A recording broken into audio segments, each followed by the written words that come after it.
The Rogue Invitational 2024 is coming up. They're giving away $115,000 to first place and then a little over $3,400 to last.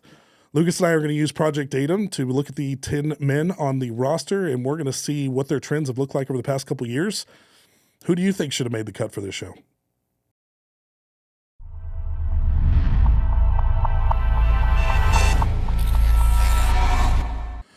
All right, guys, welcome back for another episode here as we're going to be reviewing the Rogue Invitational, specifically on the men's side today. Once again, I got Lucas Hatton here with me. A lot of interesting things to talk about as we've been doing research and using Project Datum to be able to pull data on all these athletes. Really interesting, not only set of events, but also the athletes that are here at this show, especially when you can only choose 10 versus everybody that's out there right now for a show like this. The Rogue Invitational has made history for the second time. They are matching prize money for men and for women. We're actually the first. We did it back in the Rainier Classic 2021. So we can actually claim that title where we matched men's and women's prize money. But so over $1.7 million in prize money. That's including the individual, the CrossFit side of things as well. They actually put, I think it was like $750K into Bitcoin as part of the prize pool, and so they're going to let it rise and fall, and then that's what's going to be the final number. Interesting tax break there. I thought that was pretty smart. So with that being said, we're going to do a review of those athletes that we pulled from Project Datum. A couple of housekeeping things. We've gotten a lot of great comments and a lot of great feedback on Reddit and a few other places in regards to this tool. I want to just make like a couple things clear, like as far as like this tool is concerned. This is very much in beta testing. There's a lot of cleanup, for this tool that's going to need to happen before it becomes something that I want it to be, as perhaps, for example, a way that promoters can be able to use this information to be able to measure what athletes they want to bring to their show, for example, or anything like that. But one thing I do want to make clear is this is not a prediction tool, right? This, whatever these scorecards say doesn't mean that's what's going to happen in a show. This is a dynamic data analytics tool, meaning that we're looking at trends. What have athletes done in real time and in the past that's setting them up for these shows, right? And it gives us great data to be able to make predictions, but it's not the end-all be-all. But it does give us insight into things that maybe trends that we haven't seen before. Yeah, it's more of a launching point for good conversation. Yes. And many times in our ASN prediction, I think I had a predisposed opinion about an athlete, and I was like, they're good at grip. Mm-hmm. And then their score was 60, and then we could go back and find out why. Right. And I think a lot of analysis in this sport is just based on things that we believe with maybe not a lot of data behind it. Right. So we're just trying to build the data behind it. Exactly. And of course, there's a lot of great sources out there that have all this information, but it's not, in order to do analysis, if you didn't have a tool like this, and if you wanted to do analysis on one athlete, you're spending hours collecting all that, putting it in one place. And so hopefully this kind of streamlines that process and just gives us some good information. So I just want to make that very clear. Also, we've gotten some questions around the data score and how we defined what the current athlete status is. If they're elite, very good, average. And so I'm going to put up here on the screen just what our legend is for that, if you will, key. And so you can know now, because there's going to be some athletes that are like a 68 or a 69, and that's right below good. It puts them in the average category. But just take that with a grain of salt, right? We have to put, a score somewhere to be able to evaluate different athletes. And so, but at least that's visible for everybody, just so we can answer those questions. And then I think that's pretty much it for now. I'm going to be creating a video here in the future to talk about different questions and requests that have come from the community, but that is for a different time. Yep. We have a lot of stuff to discuss. So do you want to go through the events really, really quick for the Rogue Invitational, and then we'll dive in to the roster? So what's really cool is Rogue is leaning into their multi-discipline events that they're starting to get known for, both at the Rogue Invitational, and they've done it a couple times at the Arnold Classic now. So it's 6 events, but 11 or 12 disciplines. So the athletes have their work cut out for them for training. So they're opening up with a max deadlift. They're doing an interesting format. They're doing a max similar to how CrossFit has done maxes many times. It's not super relevant. The format is going to affect points a little, but you can almost predict it just like a normal max deadlift. The second event being 50-foot farmers into log for 3 reps. So similar to how they used to do the yoke into log for 3 reps. That'll be 350 farmer and 380 log. There's an event called the Power Drive. So they're going to push an object down the course. The object is basically like a giant round bale of hay filled with sand. So it's likely not going to gain momentum. It's kind of a cool rogue custom build. They're going to do a rogue Husafel for a given distance, and then finish with an arm-over-arm pole for a given distance. So that's going to be a huge work capacity event. The yoke escalator is going to be yoke for 50 feet into 3 power stairs. The power stairs, I think because of the introduction of the women, they wanted to take the height element and height advantage out of the power stairs. Interestingly, they're only 12-inch stairs. Like Shaw's are 14 or 15, and those are the shortest I've seen. So these are in North America's were what, like 18? 20? Yeah. Yeah. So, the Canadians are nuts. So, but they took the height element out of it. But there's 3 implements: 500, 550, 600. Off the top of my head, I don't know how many stairs for each, but it's going to be a huge work capacity event as well. And a 600 stair, properly heavy, going to be pretty rough. The Inver stones sounds like they're going to varied. I think they're going to barrels this year, not over the hitching posts. They're for sure going to barrels for the women. I need to double check if they're going over the hitching posts for the men like they've done in the past. But 275 up to 420, the exact set they've used in the past, back when it was in Texas. And then they're ending with a press, kind of interesting. So press medley, that's going to be a 220 kettlebell clean and press, 250 dumbbell, and 360 axle, 400 axle. And that'll just be fastest completion time. They're not repping out the last implement. But I enjoy that event. It's like all 4 of those have their own high level of skill required. Agreed. So that's going to be the technician's dream, and I would actually really love that event. Yep. So we really are covering most categories in this show. So we have a max, and it's a deadlift. We have a carry, if you will, or a carry and grip with farmers, and a press medley with a log. We've got a push pull, a front carry, and an arm over arm in one event. We've got which are all categorized in this tool as well.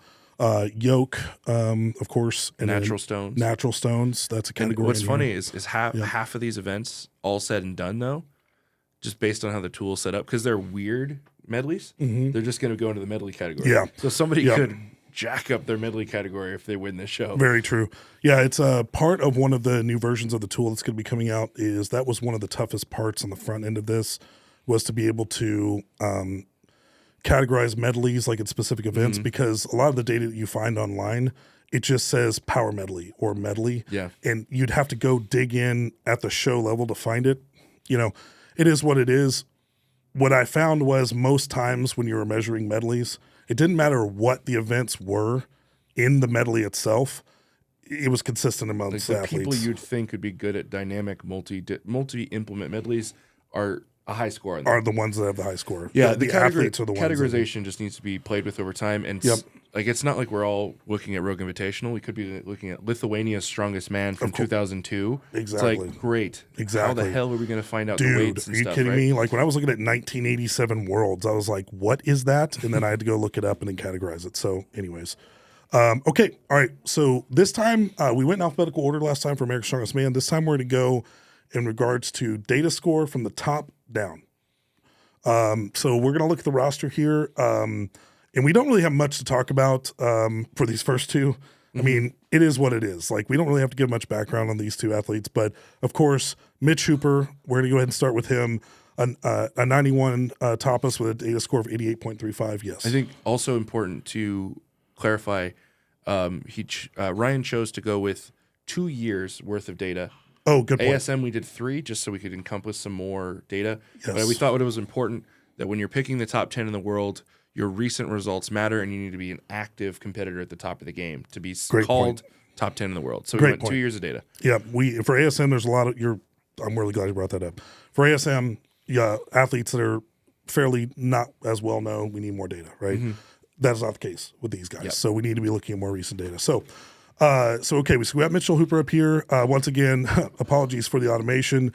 I understand that 6'3" is not an age. I know that 324 pounds is not an age. We're working on it. But so 91 Tapas and 88.35. The only athletes currently in the game right now that have a Tapas score that's in the legend category, and rightly so. These two deserve to be there.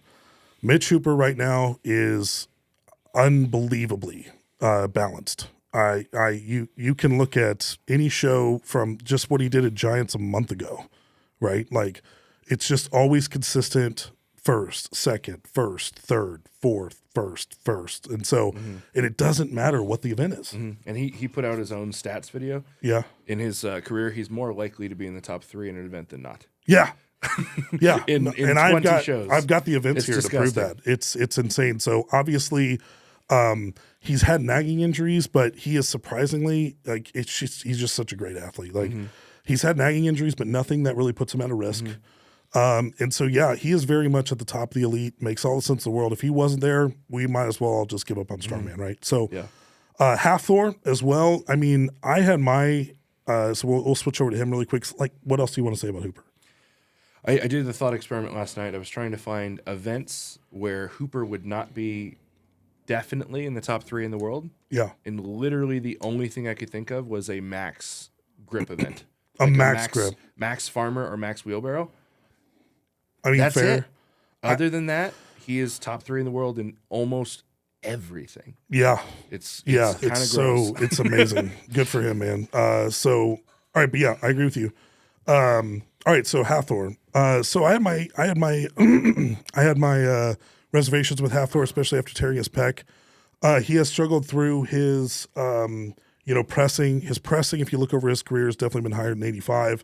But once again, well-rounded all the way around, and especially elite when it comes to carrying and throwing. Throwing specifically, he can't be beat. It's his. And if you do beat him, you hold whatever sandbag and you put it up on your wall later, like or something like that, because that's just how great he is right now at it. So obviously, same tier.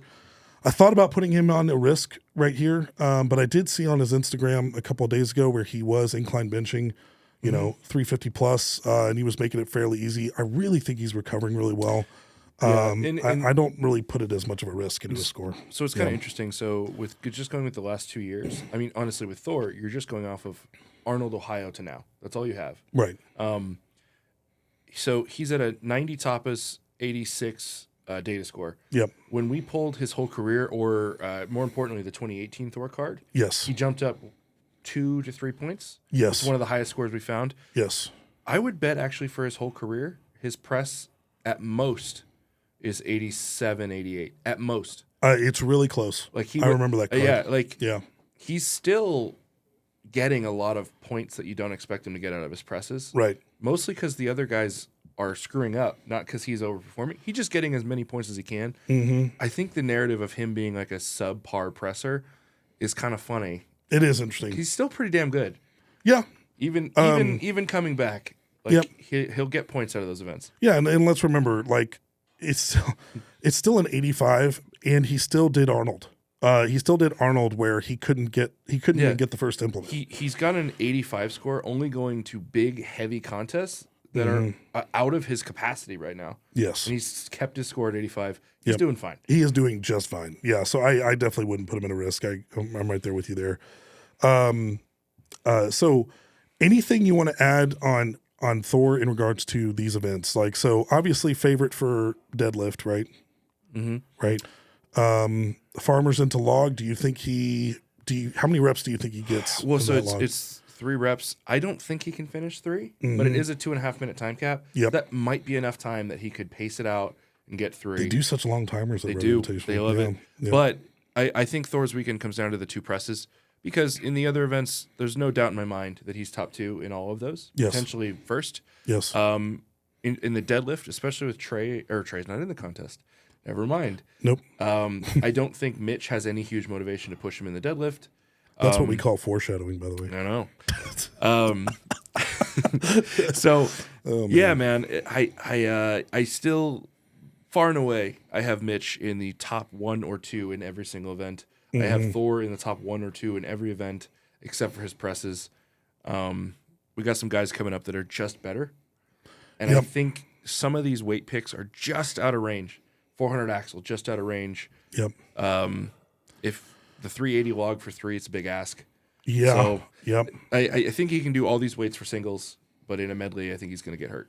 Not hurt injured, as in it's going to hurt his points. Yeah, I think the one I'm the most curious about is seeing how he'll do on the power drive. because being the tallest athlete there on having to push that barrel of sand, I don't know. It'll be interesting. I don't know if those It's leverages. massive. Yeah, it is a big barrel. It's like human height. Oh, okay. Well, if that's the case, It's then larger than I would life. actually I would think that would actually be at his advantage Yeah. when I think about it. And then do we know how heavy that Hoosfell is? I would imagine they're going 350 or 400. Like mid threes, and it'll right? be I in would the, think it'll be in mid-threes. the Rogue bag. It'll be in the bag. Yeah. And then of course his arm over arm is Fantastic. But I fantastic. think So with those 3 implements in total, that many transitions, I think Mitch just gets him on transitions. okay, got it. All right, next up we have Evan Singleton. With a Topos of 84, 79.38. So Evan did. He has had some injuries that have been coming up. A little bit more lingering, more than not. So definitely put him at a risk. Just because he did have an event. I'm trying to remember what it was that he pulled out of. So he pulled out of Giants Vegas, That's right. and he was going to do Glasgow, I believe, in 2 weeks. He's not going to do Glasgow anymore to save himself for Rogue. Yep. He has done 6 contests this year and pulled out of 3 due to injury. Yes, that's right. And I've had a whole year where me and Alec doing our predictions where I'm like, a healthy Evan Singleton in almost every contest is like, yeah, top 3 prediction. Right. I've had a whole year of predicting him high and that not happening aside from Worlds. Yes. It's been a weird year for him. Yep. I think he's moved gyms. He's had a lot of life stuff happen. He's had some injuries nagging. It's weird to predict Evan Singleton right now. Yeah, I would agree. So I think this is once again a great way to look at trends. Obviously, injury risk is it, and he's flagged as a minor injury risk for the purposes of how it's factored into his data score. But yeah, I'm right there with you. I've always had Evan as a top 3, but there's just always something that seems to pop up. It's just one of those guys. A few years ago it was his heart. We were worried his heart was going to explode or like he was getting dizzy, when he was doing events. Now those injuries are starting to linger a little bit. And I give Evan a hard time. I had a lot of fun with him over at Strongest Man on Earth, but he's a good guy, man. And he works his ass off. Yeah. Do not doubt that for a second. He's got great work ethic, but I do think personally, I think he overtrains. Yeah. And I think if he just balanced it, and he's just 29, right? Or 32. Still, that's young. Still time. I think if he just balanced it out a little bit, I think he's going to be fine. But he definitely deserves to be at this show. Like, no question. That. Yeah. Even with the risk. Because he deserves to on be here. paper, the fact I've never lost to Evan Singleton. On paper, that's crazy. That's nuts. Because Yeah. at many things, he's way better than me. Right. Yeah. Yeah, but he gets that's in his own way sometimes. That is so interesting. I never thought about that. Yeah. He hasn't. The same thing's true with the next guy. But yeah. That's it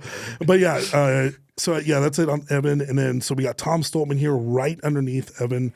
Another injury risk here. Tom had an injury to his bicep. That was Luke. You're confused. Oh, excuse me. I'm getting the Stoltmans mixed up. He's a back issue that's been leading that's what it to was. some Yep. potential nerve issues that's been nagging since March. Yes. It's been a tough year for him. It has been very tough. So he pulled out of Vegas, and then he's pulling out of Glasgow. Exact same situation as Singleton. He's just disappointed in his performance. Sounds like he's potentially changing coaches. Yep. And he's working with a physio to just get his body in shape enough to do the Rogue Invitational. Yes. I doubt we'll see him at his best at this show. I agree. I do agree. I think, I once again, he's flagged as a minor. I thought about pushing him a little bit further into to a moderate risk here, which would have put him at probably like a 77, 76. But we just don't know many details about it. I might have pushed him to high risk injury because he was saying his main thing that's hurting him is deadlift when it's heavy. Oh yeah. So at Strongest Man on Earth, he was really hurting after the max deadlift. Yep. Vegas, the max deadlift took him out. It just took him out completely. And this show opens with the max deadlift. So I am worried for him. I really hope he can get it figured out, but I'm not going to predict him very high unless he can figure that out. Okay, so just for everybody, if I were to put him at a moderate risk, it would put him at a 76.7-ish. If he was a high risk, he would be at like a 71.2. Yeah. Which that does make sense. Yeah, that tracks. Because if he's going through this show hurting, he's going to be a bottom 3 or 4 guy. Yeah, I would agree. And mostly just because he might just have to pull out. Like if he has one of those bad lifts on, and I wish the best for you, Tom. I love you, man. And you're such a good competitor. You've been such a great. I can't think of a better advocate for World's Strongest Man than Tom Stoltman. Yeah. And what he's done with that title, and what he's done for charity, what he's done for different groups. Like amazing. What's So I'm what's big really fan. hard with this show in particular, being that it's only the top 10 in the world, it's an invitational, so there is some incentive to stay in good standing with the promoter. Yep. So saying no to an invite or pulling out, people, I understand why anyone aside from being Hooper Yep. would be afraid of not getting invited back. And also for a lot of the guys, Tom might not be in this category, but the money is so good that even if you're somebody who's getting 7th, 8th, 9th, and you're a little hurt, you're probably still going to go. Yeah. And it's unfortunate. Well, and this is a big reason why I want to start having these discussions, because ethics becomes really, really important at this point in time. If you are getting invited to a show where last place is walking away with $3,500, that can change people's lives in a lot of ways, especially in this sport, right? Where we grind and I think it's very important to bring up things like that. Like, I don't want to piss off the promoter. I'm so sick and tired of hearing that. I hate that statement. I don't understand. I get it. I get it if you're an elite athlete and you're worried, but you shouldn't be, as an athlete, worried about what the promoter thinks about you. I don't like that. I understand why it comes up, but this is why these conversations need to happen more. Because if there are athletes that are taking positions away or real opportunities away because they're legitimately hurt, I do think there needs to be, especially at a big tier 3, tier 4 show, if you will, I think there should be medicals done. I think there should be medicals done on everybody. Before you send out that invite list, you say you are required to go. My devil's advocate feedback would be, how many times has someone legitimately podiumed at a show with a bicep not attached to their body? A few times. Wuss. Mateus. Oh, they've had plenty of time to. Okay, he's a freak. I know what you're talking about, but he killed it in those events before it happened. I understand the sentiment that you're getting at. Yeah. I more would argue from the athlete's point of view is just like, the guys have a lot of pressure, and there's a lot of things that are considered normal in strongman. It's like, oh, just spit on it, put some dirt on it, and you're fine. You're a strongman, not a power lifter, right? Yep. And it's like, that's still considered so normal, but a lot of the guys don't see their body as a finite resource. I know. Because it is. And there's a lot of pressures that force them to make decisions that don't treat their body like a finite resource. Yes. And it's unfortunate. I agree with that. And you're right. There is pressure today, 2024. I'm hoping that we can affect change by maybe 2026. They don't have to worry about that pressure anymore. That's my point. Yeah. Is that, if you're hurt, man. And I'm sorry, but. One good ray of hope is Trey took a good long time off for that injury. Yeah. And aside from this one contest, it seems like every promoter was like, if you're ready to go, we still believe you're a top 10 guy or a top 16 guy. Sure. Right? Every other promoter opened the door, like the door was closed for a time, but when he proved that he was ready to go, they opened the door back up to him.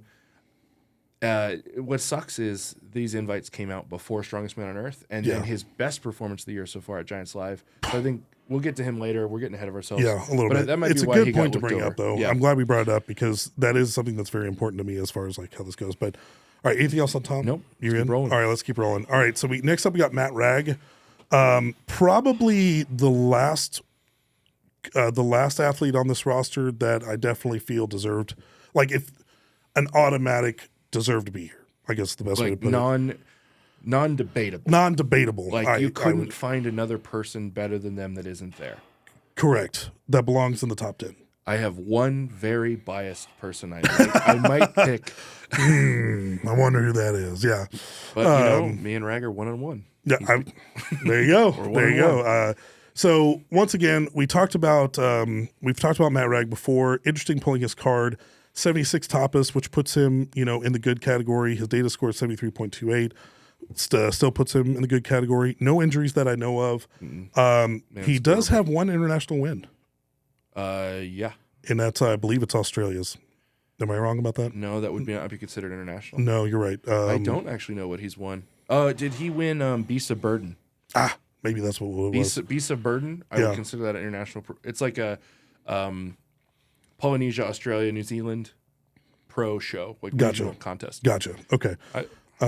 So I'll let you speak to his score. Like you've competed with him, you've seen him, you were at OSG, he beat you at OSG, right? Yep. So talk to me about Matt Ragg. He's a guy that, it's interesting. Like if you look at the last couple shows, he doesn't seem like a freak mover, freak athlete, like dynamic.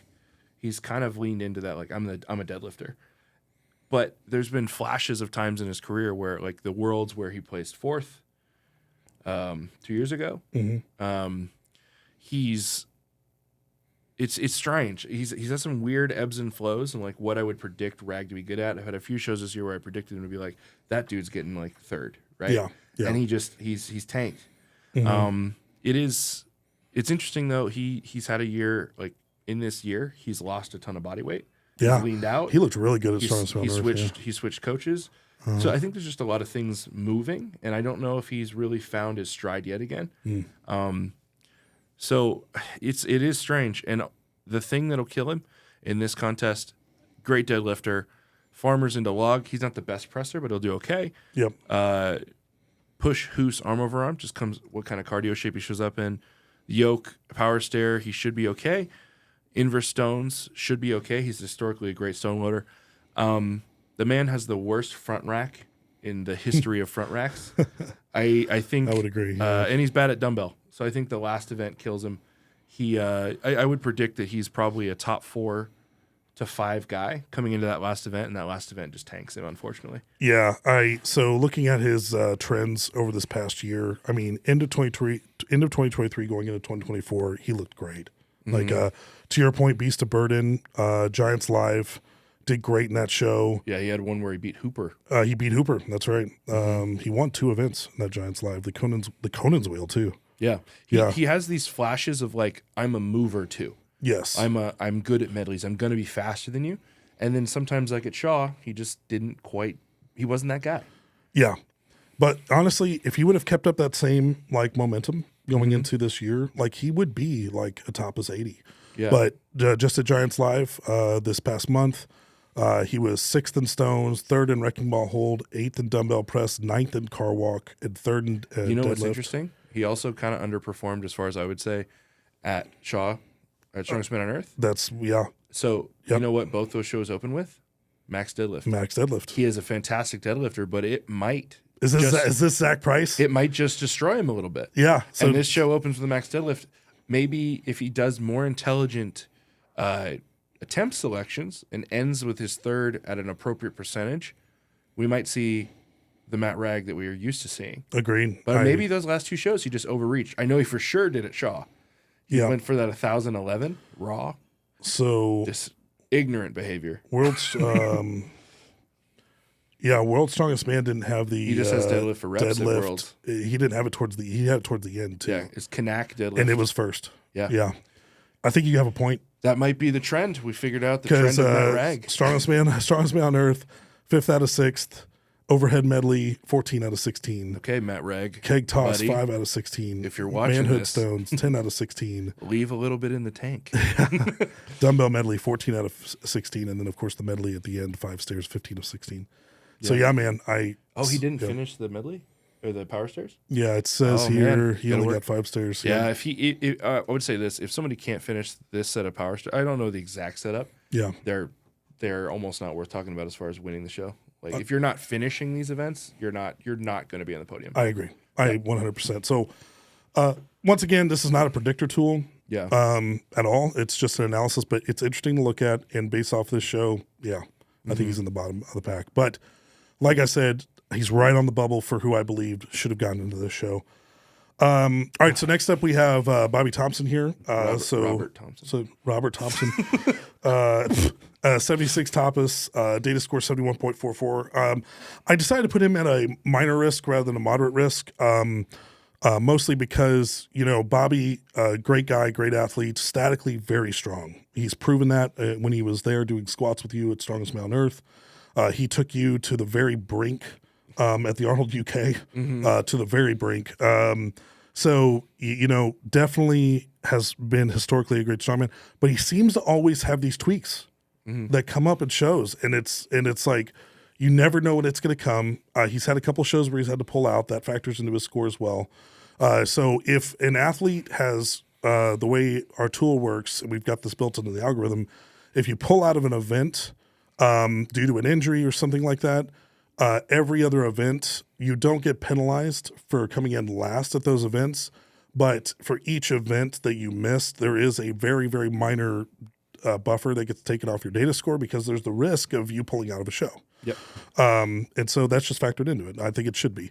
I don't think you should be penalized for coming 10 out of 10 for everything you didn't compete in because you didn't actually do the You could do tank your score if you pull out an event. Exactly. One It makes no sense. show. But your data score should be affected by it. So, push-pull has been notoriously something that's, gotten Bobby loading. And in his medleys, like I said, statically good. He, from his football days, he definitely fucked up his ankle pretty bad. He's got multiple screws in his ankle. His toes? He has a weird toe issue. Oh, okay. Then I think it's both. His big toes they don't have any flexion. They don't have any flexion. Yeah, which is crazy when you think about it. So, once again, when you look at deadlift, when you look at grip, when you look at pressing, when you look at squat, I mean, when he's statically in the ground, Bobby can play. But with this show, I'm worried. To the points that we brought up, I doubt that he can finish the power stairs. It is weird because he's had great power stair performances at like America's Strongest, but Strongest Man on Earth couldn't get it done. But I think he had a hamstring tweak, and then Strongest Man, America's was just power stairs. It wasn't a medley in the power stairs. Yeah.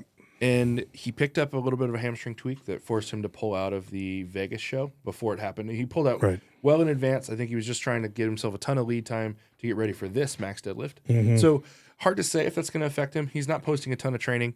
But what I think kills his weekend, he'll do pretty damn good in the deadlift if he's recovered. The farmers into press, he'll be great. The power drive, I don't think he's going to be close to the fastest on that event. No.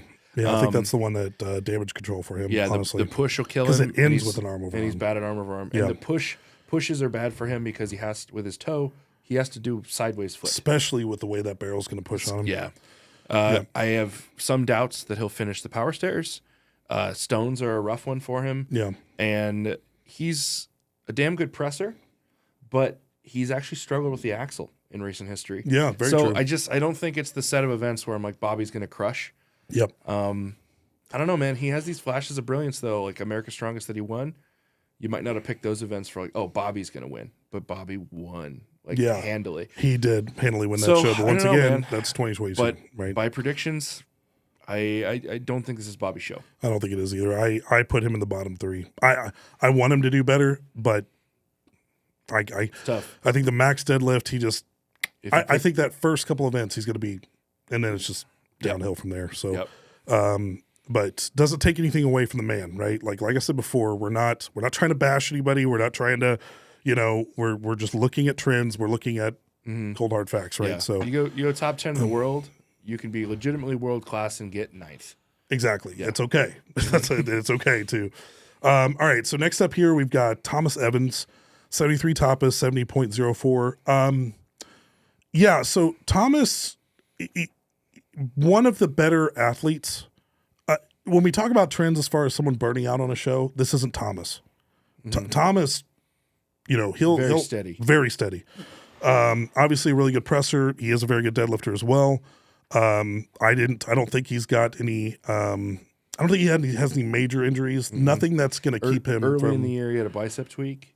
But yeah, I think he's pretty much over fine. that. Yeah. So what do you think? What are your thoughts here? So Tom Evans, I think he's the first guy that we're looking at that I think will drastically overperform his data score just because on this set of events, he has no weakness. I would agree. This is athletic as hell. Yeah, and it's just like that is the benefit of Thomas. Like, the only green he has is deadlift and pressing, but I'll pull up his. He's floating at good on almost everything, and I don't think Rogue has made any of these things so heavy that they're out of reach. So I honestly think Tom Evans, if he just does what he can do, I put him as a top 5 guy in this contest. Yeah, like Giants Live that he just competed in. He was middle of the pack or better in everything. Yeah. Strongest Man on Earth, he was middle of the pack or bottom of the pack, but that was just a weird show for everybody. He did have to pull out of the 2024 Arnold after, I believe it was the... I don't think he got to the axle. Stones. Yeah, he didn't get to the Apollon's wheel or the Stones of Strength, so that's when he had his bicep tweak. Yeah, but he came into Group 1 at World's Strongest Man, performed okay, but came 6 out of 6 in sandbag steeple, 4 out of 6 in Webster Stones. Car walk was 4 out of 6, and he didn't end up making the finals. Yeah, it's a weird one. I don't know. I'm more making this prediction on my feelings than that data. In your heart. In my heart. In your heart. Yeah. I know the Tom Evans that won the Arnold Amateur and won Shaw Open. Mm-hmm. He's also a guy who's been as high. I think he got 5th at his first Arnold Classic. Yes. There's a Tom Evans that is healthy, shows up. I think this is a cool set of events for him. I'm still going to predict him top 5. I know you love your data. Well, no. There's guys that are going to be lower than I like too. Are you kidding me? Yeah. No, I don't. Okay, so if you're saying it's top 5, he beats Mitch, Thor, Tom, and Evan. No, or excuse me. He's not going to beat those 4. Is what I'm saying. I bet he beats Singleton. Really? Yeah. If Singleton is the guy who was at Giants Live and had to pull out, he beats that guy. Because this is the risk thing. Injuries are real. If Tom is still hurt, at Braden over here. If Tom's still hurt, he's going to beat Tom too. Fair, right? I mean, fair. Yeah. Injuries are real, and there's guys coming up that are injured or tweaked, right? Like there's the thing with the Rogue Invitational is at the end of the competitive year, damn near the whole roster is kind of hurt, right? Yeah. And if you're the guy who's well rounded, shows up not hurt, you're top 5. Yeah, I mean, okay. I hesitate a little bit more. I'd maybe put him at 5th only because he is the best athlete for these events. He's 5th, is that the top 5? That is the top 5. No, then you just agreed with me. Is that not what I was saying? No, you said he was going to podium. No, I said he's top 5. Oh, well, yeah, I agree with you. Yeah. All right, my bad. Yeah, it's been a long week. It's a stretch. Yeah. I see a scenario where he could get it done, but that's a big stretch. Yeah, okay. All right, fair enough. You and I at least could come to some sort of. Okay, next up here we got Tristan Hoth. Tristan Hoth. What's funny is I don't think that photo is him.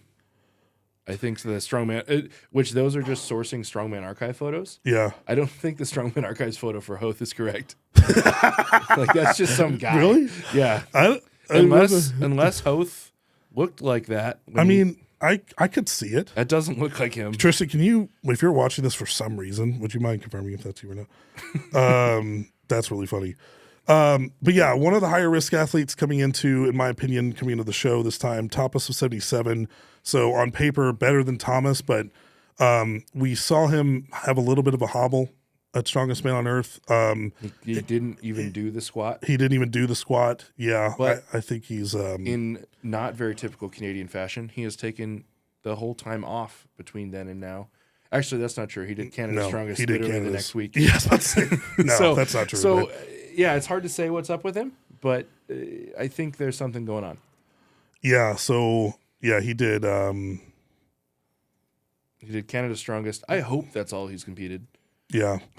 But honestly, yeah, Strongest Man on Earth, I mean, just was not. Didn't he do Giants as well? He didn't do Giants. He didn't do Giants? Okay. So, well, it didn't pull in, so I'm assuming he's gotten some rest. So North America's, I'm trying to remember where he placed there. Third. He was in third. Yeah, yep, he was on the podium with you. Yeah. And then 2024 Giants Live, he was middle of the pack worse. World's Strongest Man final, he did actually get into the final, which says enough about who Tristan is as an athlete.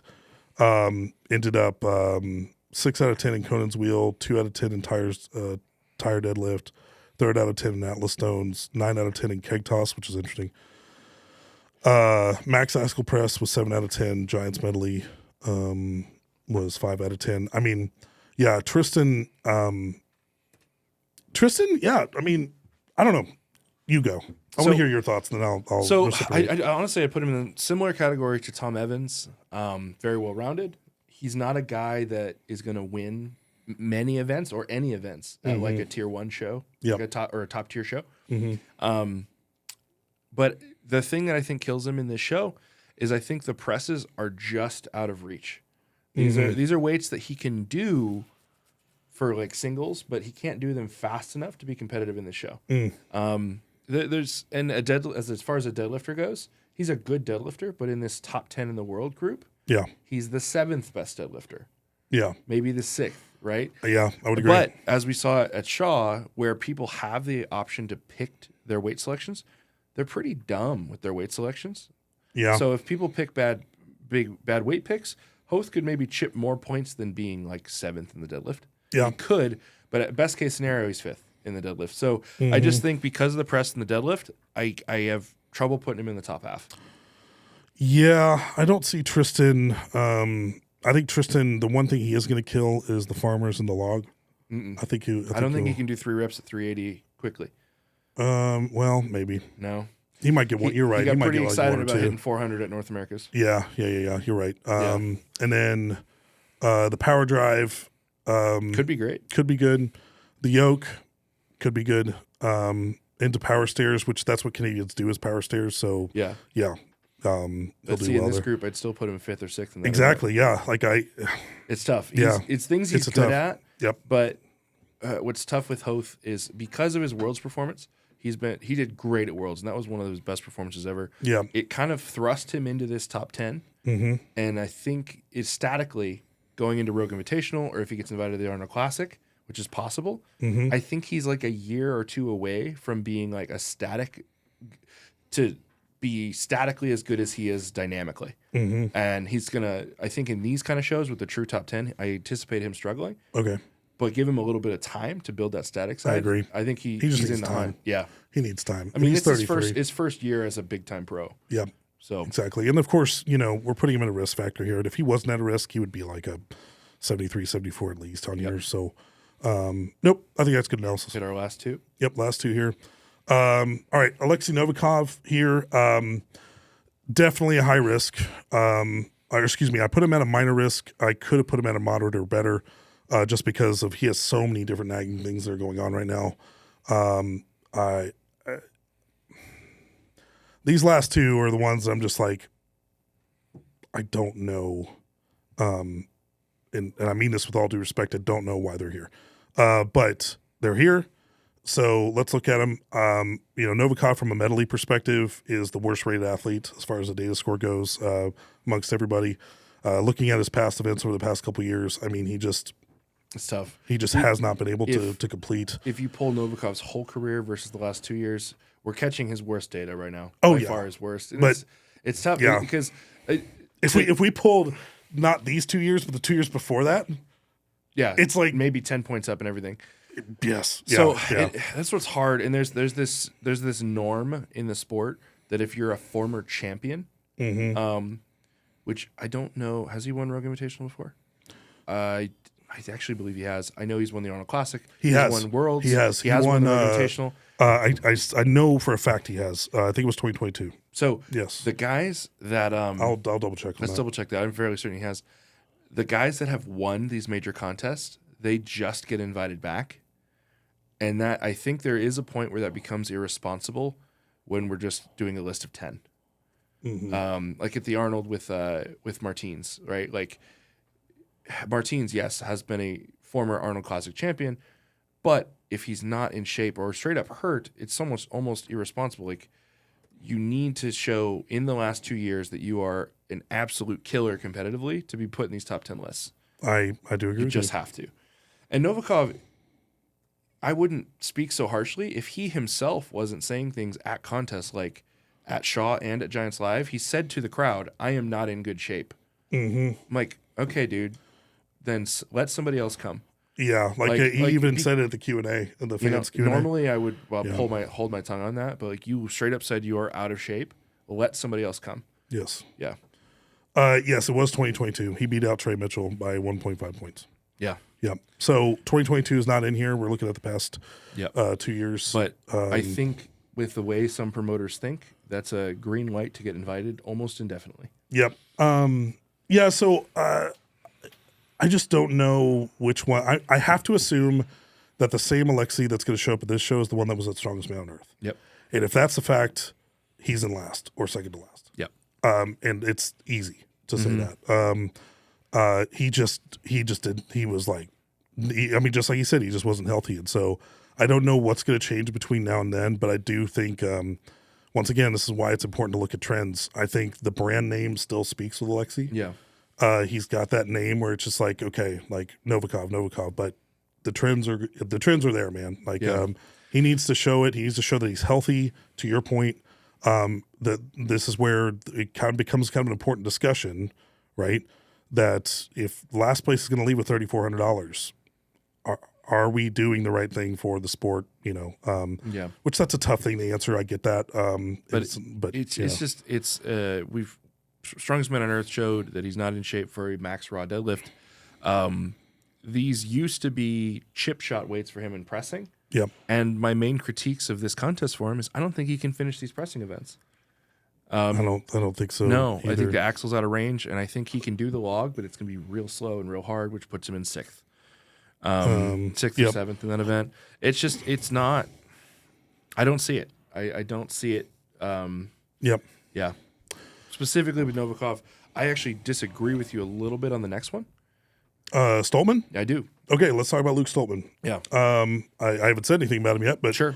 I don't know what you could disagree with me on. You did a blanket statement about the last two guys that I don't. Oh, I guess I necessarily did. agree I guess I did. All right, Yes. fair enough. But I stand by what I said from that perspective. So, Luke Stoltman over the past couple of years, topless of 72, a data score of 67.69. We have a minor risk here because Luke did, and Bicep. this was the bicep that he had. He had to pull out of.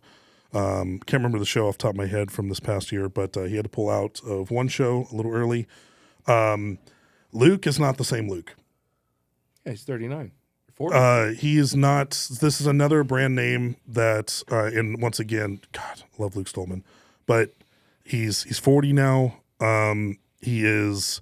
It's just. Not, I mean, he is officially in the Masters now. Let's put it that way. Like, it just hasn't been consistent. I mean, he used to be one of the best. I mean, I used to think he was a great squatter. Hasn't really shown up for any squat events. To your point, it probably is. We only have data on one or two things, to be fair. But still a good presser. I could start to see the trend. I was there in person when I was at the Arnold Classic US back in 2022, where I could just kind of start seeing the writing on the wall when he couldn't get the Austrian oak, which I was like, I'm pretty sure he can, but then he did the lighter log like 6 or 7 times. I was like, okay, I think the writing's on the wall a little bit, and I think we're starting to see a trend. I also know that he's got some life stuff going on. Just had a kid. Exactly. I can only imagine what that does, but yeah, if you're having it in Scotland, I get it. The Stoltman brothers have to be there, but once again, It's hard when. So it's what do you disagree with me I'm on? hard when it's hard when it's the top 10 in the world. So for me, I don't think Luke does bad at this show at all.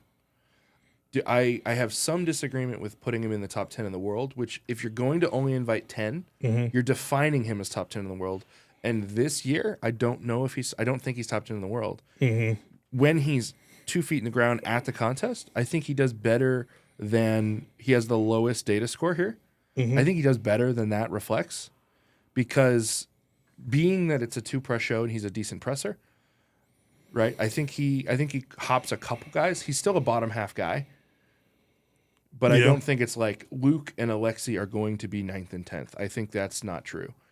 Because it's a 2-press show and he's a good presser, I think he climbs a couple guys. I think he beats Hoth. I think the only way that happens is if some of these risk guys pull out because of an injury. Sure. Or they're just so that's tweaked more that likely it's to not- happen. Right? Yeah. So, and the other thing I know with Luke is he actually put together a really great full contest at Giants Live in Vegas. He was top 5, I believe. All right, I'll check. I think he got 5th behind Andrade. But he just put together a really consistent performance. Nothing seemed tweaked. Everything seemed healthy. That show opened with a max deadlift as well. He's going to drop a ton of points in the deadlift. He's the worst deadlifter coming. Yep. But the next 5 events, I don't see an event where I'm like, Luke can't do that. All right. Atlas Stones at Giants Live, 4 out of 10. Wrecking Ball Hold, 7 out of 10. Dumbbell Press, 3 out of 10. Car Walk, 4 out of 10. Max Deadlift, 9 out of 10. World's Strongest Man, 10 out of 10 in Atlas Stones, 8 out of 10 in Tired Deadlift, 8 out of 10 in Conan's Wheel, 7 out of 10 in Keg Tossed, 4 out of 10 in Max Axle Press, 8 out of 10 in the Giants Medley. But to be fair, the thing that is a bit of an issue with how these are ranked is when you I think getting like 8 out of 10 in the final at Worlds is a weird way to categorize it. it doesn't mean that. I don't think it means they're bad. They made the final at Worlds. Well, that's why the World's Strongest Man is the top tier as far as this algorithm. It's Sure, a top tier sure. show.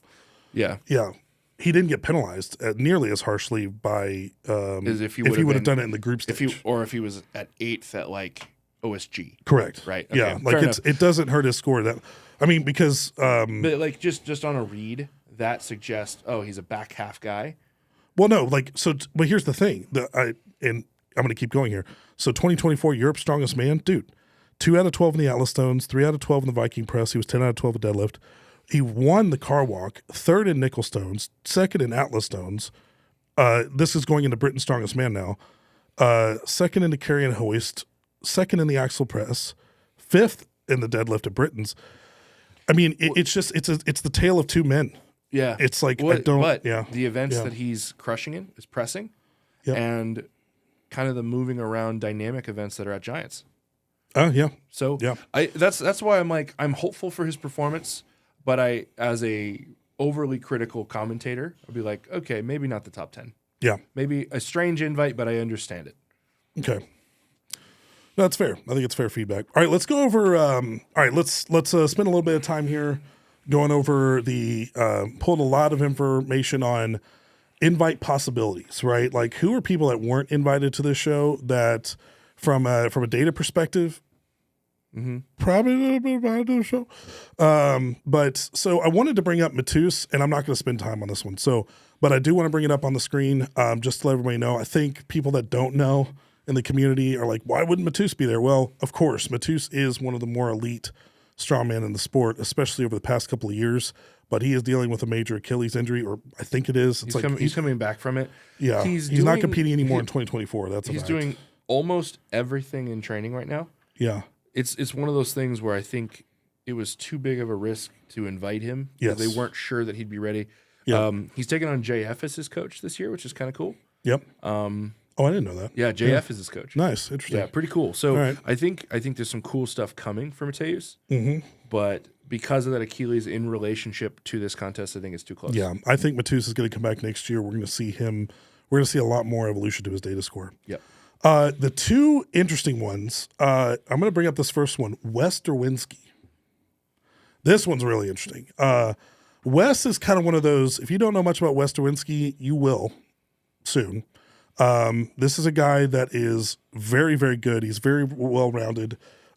His press is lackluster, but on the Canadian scene, and like in most of the shows that he's done over his career, has been on the lower tier side of things. But this is a guy that is in that Canadian scene, which means he competes like every 6 weeks or something like that. That's crazy. But he's consistently good. But just like any other Canadian, Tristan's kind of in the same boat. I mean, they're constantly doing things. Yeah. Constantly. But And I think he didn't get an invite just because nobody knows about him. yeah. I think it's that simple. Well, but Yeah. so at Worlds, he placed one position worse than Hoth. yes. I think that was the bubble that made him not be on this invite list. Mm. But what's cool, and since we have so much data on the Canadians because they compete so often, Yes. their relationship of their toppest to their data score is very tight. Yes. You notice that with guys that we have more data. Agreed. You can have an artificially inflated tapas if you only have a couple contests. Right. Just like we saw with Andrew Burton, right? Yeah. On Prairie So Sun. I think when you see a high score from someone that competes a lot, or even a medium score, you can very much trust it. Yeah. I'm very comfortable seeing this score from Derwinski, and I would put him very close to the top 10 in the world. And I want to be very clear on something. So Canadian shows, if you follow anything about strongman, when it comes to national shows, Canadian shows are heavy. They're heavy. Like America's Strongest, not the heaviest. Britain's Strongest, not the heaviest. I mean, JF is very interested in creating contests that prove who is the strongest. Yes. He doesn't give a damn about medleys and stuff. So whenever we're looking at Canada's Strongest Man, and Wes is coming 5th in Atlas Stones, 1st in sandbag steeple, 4th in yoke, 2nd in truck pull, 5th, and this is out of 13, by the way, max deadlift, and then going into Strongest Man on Earth, 6 of 16, 12 of 16, 7 of 16, 5th of 16, 10 of 16, 2nd of 16. He was 2nd in the toss. Amazing thrower. Yep. And of course, his overhead sucked. But North America's, when he was there with you, Didn't have the best showing, but he what's also funny, tweeted something that show. he literally tore something in his shoulder. It pulled bone off of bone. Yes. Basically zeroed the stones because of it. Yep. If he just got a normal, if he just got a top third performance in the stones, he would have beaten me and Tristan in the overall. He had actually had a decent show. He just got hurt. But yeah, but But he stayed in it, and it was still getting good points after the injury. Yep. But so how many events is that? That is that's 21 events between July 28th and August 25th. Yeah. Less than a month. Like this is something that these Canadians need to understand. Like, dude, take care of your bodies. There's a few of you that are so good that you guys just run yourselves into the ground. It's so crazy. You know what? Like, I bet gas station ready. Derwinski's one of the strongest people on the planet. Exactly. Yes. That you could have said in a better one-liner. If there was a last minute invite, and I'd be like, who's going to do good? It's Wes Derwinski. And that's what you want. If you want a big show that you're the gas station ready, like he's a fantastic guy to be the alternate because he's ready to rock. At least he's not going to say no. At least 100%. To be fair, my real criticism though, because he's a weaker presser, I don't think he's super competitive in this show. Right? Maybe, yeah. Yeah, it's tough. A two press show out of 6, it's very hard to be competitive without being a presser. And that has been the benefit of my whole goddamn career. Good job, man. Pressing's cool. Yeah. And to be fair, I probably should have a little bit of an injury score for him because of what happened in North America's. But when I saw what he did in the next 2 shows, it's like didn't seem to affect him at all. Dude, Wes, tough as hell. I put Wes as probably top 3 toughest dude I've ever seen compete. I can only imagine how much pain his body's in, and he's just like, I can't imagine. All right, so let's talk about this next one. Trey Mitchell. We're trying to be as unbiased, like when we're discussing this, but this was a miss. This was a miss. Trey not getting invited was a miss, and I understand that these invites went out before Strongest Man on Earth, but Trey was showing even before then that he was fine recovering from his Achilles. Sure. But I do understand why someone watching World's Strongest Man might not have put him in the top 10 in the world.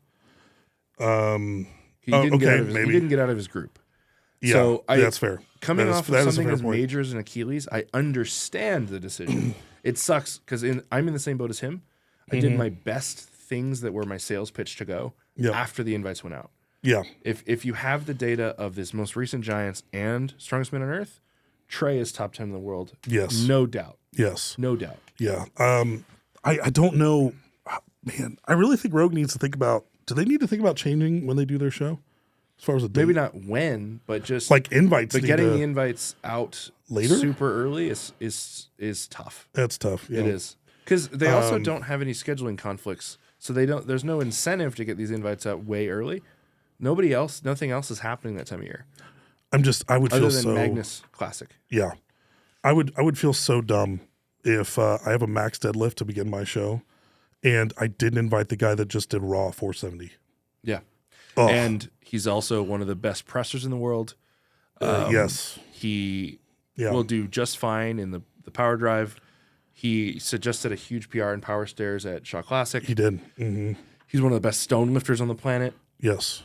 Trey, if he gets into this contest, I honestly believe this. If he can finish the 350 Farmers, he is top 3. Yes. I was just about to say. It comes down to his weird grip issue. Yes. If he finishes the 350 Farmers, Trey is top 3. I was about to say, if that's the only thing he has to worry about from a grip perspective, it's fine. Yeah. He could do 350 Farmers, especially if it's the first thing. Now, the push Hoos arm over arm might be his only other difficult event.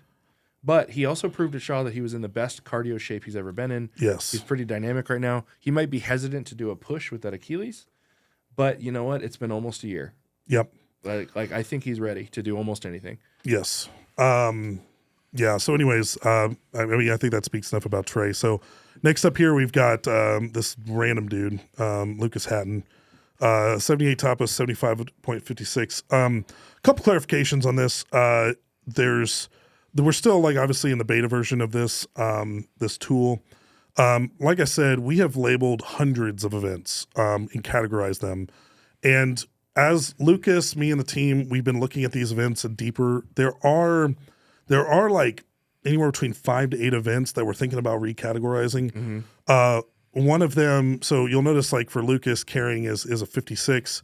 At North America's, he did do bad at the wheelbarrow carry, 14 out of 16. He ripped his hand at that show. But right now, we've got that as a carry.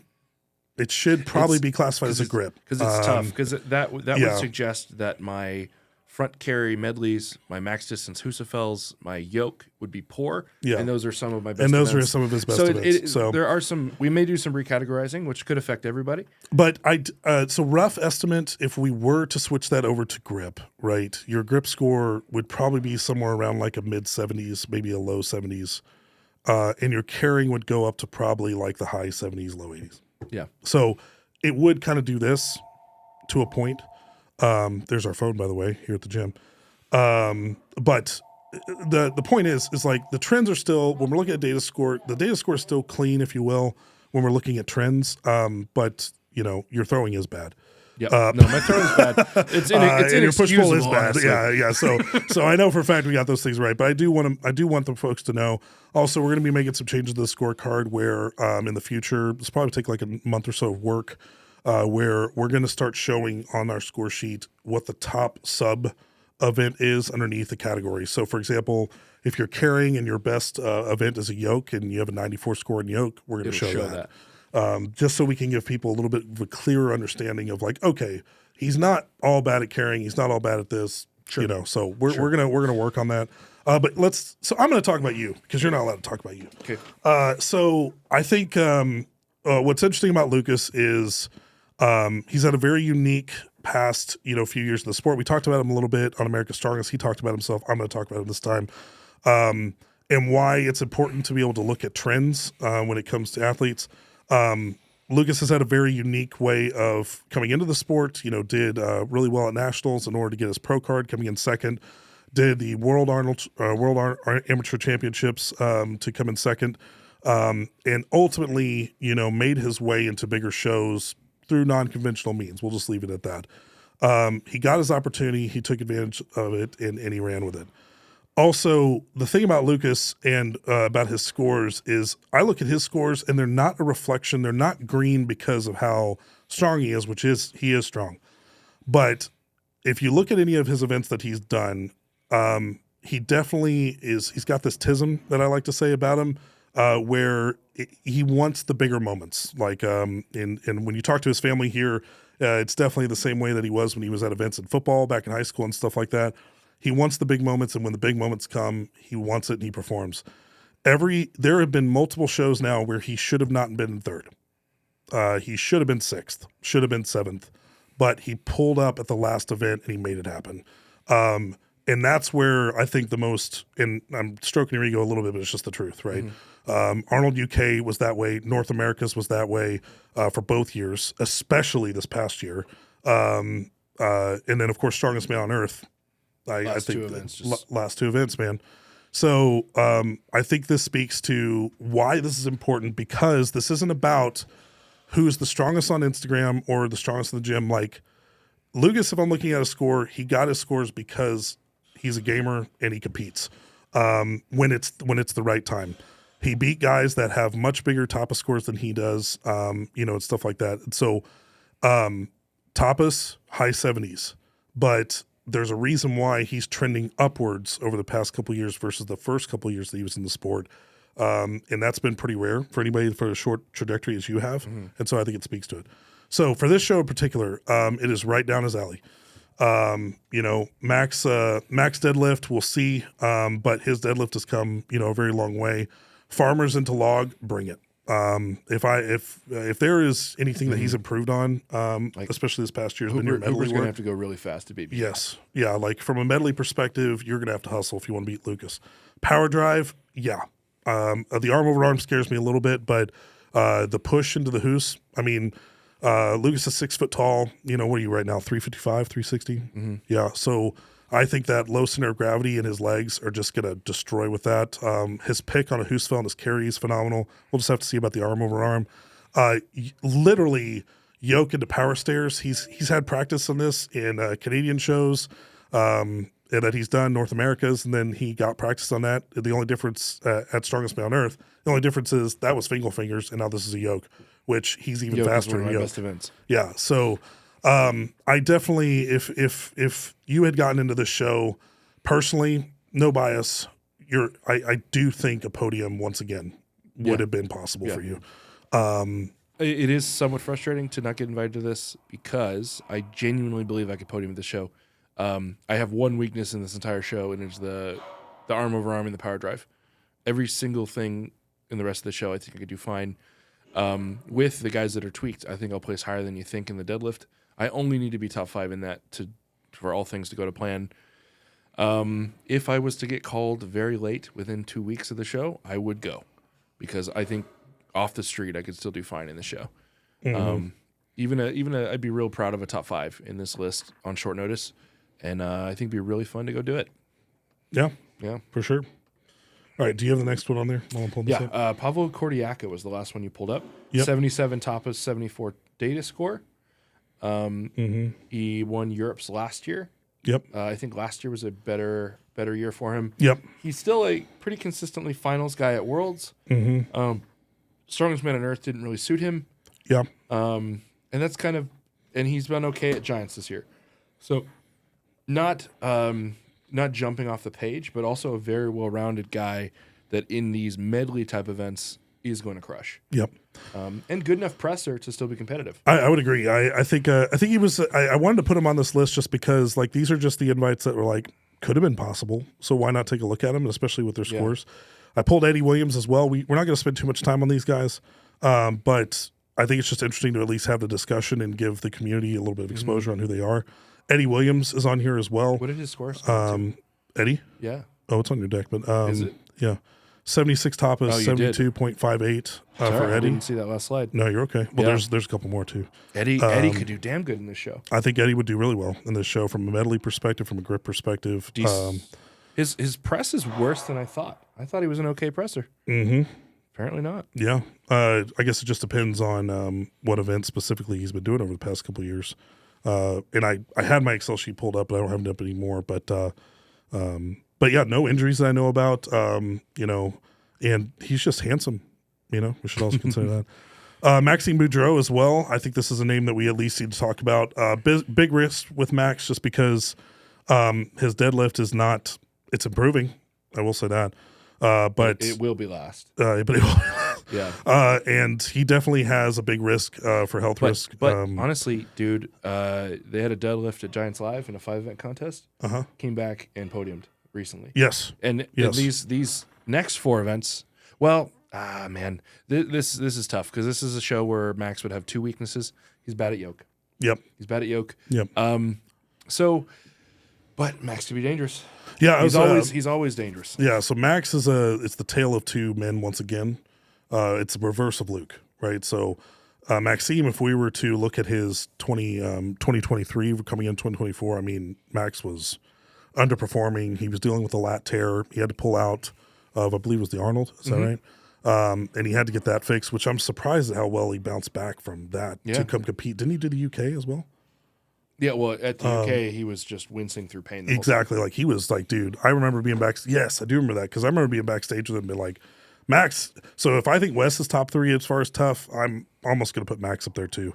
I'm just surprised at how he pushes through pain. But North America's mop the floor with me. Jesus. Like that Max, if that Max shows up, then Max podiums at least. Like, that was the strongest, most athletic Maxime I've ever seen. Period. Like, that was, wouldn't you agree? North America's? Yeah. Like, where did that come from? I think in this specific show with this deadlift, maybe not. Yeah. But he's still top 5 for Fair sure. enough on the deadlift. Even with damn near getting last in the deadlift. Yeah. He's top 5 in the show. Yes. Yeah. I mean, I think that's I was being a little bit crazy there for a second, but no, I think Max needs to get his flowers here. I know he's getting a little upset that he isn't getting these invites, but he's definitely, putting on the case. He's on a great trajectory right now. Ivars, I put him on here just because I love him. And also because, dude, you want to talk about a guy that's been competing for 15 years. 15 years. And dude, he competes like every month and a half. He said that at Strongest Man on Earth that he had done over 200 contests. 200 shows? Strongest Man on Earth was my 16th contest. Like, so Ivar's is, once again, man, I think he's from the old school way of strongman, which is one thing I appreciate about him, where it's like compete. It's one of the reasons I love him. I'd love to see him do 2 or 3 shows in a year and properly peak and see what kind of strength he could produce. I want to see that. Yeah. I want to see that Ivar's. Just with almost no prep for these big shows, he still does some pretty incredible things sometimes. Very true. Yeah. Very true. And then, of course, I put Andrade in here as well. Andrade's been making a name for himself. Obviously, you know, he gave you a run for your money at Strongest Man on Earth. Yep. Ended up coming in 4th, right? 5th. Yeah, that's right. You might have even dropped to 6th. Maybe. No? Have to check that out. Power Stairs hurt him. But Power Stairs, like right up until the Power Stairs, it was Lucas in 3rd. And then he was in 4th. We were tied I was third? 1 point ahead, I believe. Something like that. Something But like anyways, but he came and showed up at Strongest Man on Earth. You know, he definitely zeroed, you know, several events just like a lot of the other athletes. But his 2 biggest contests of the year, World's Strongest Man and Strongest Man on Earth, solidly in the top 10.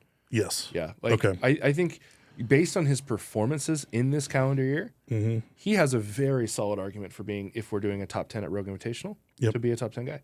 Okay. Yeah, I would agree with that as well, which is why it's interesting to talk about. And then I put a few honorable mentions out here as well. I don't have scorecards for him just because of time. You know, but I put Shane Flowers here. Obviously, he's out with a bicep injury. He would just be out. Like, they wouldn't invite him because he tore his bicep 4 months ago. But he is someone that's important to not forget.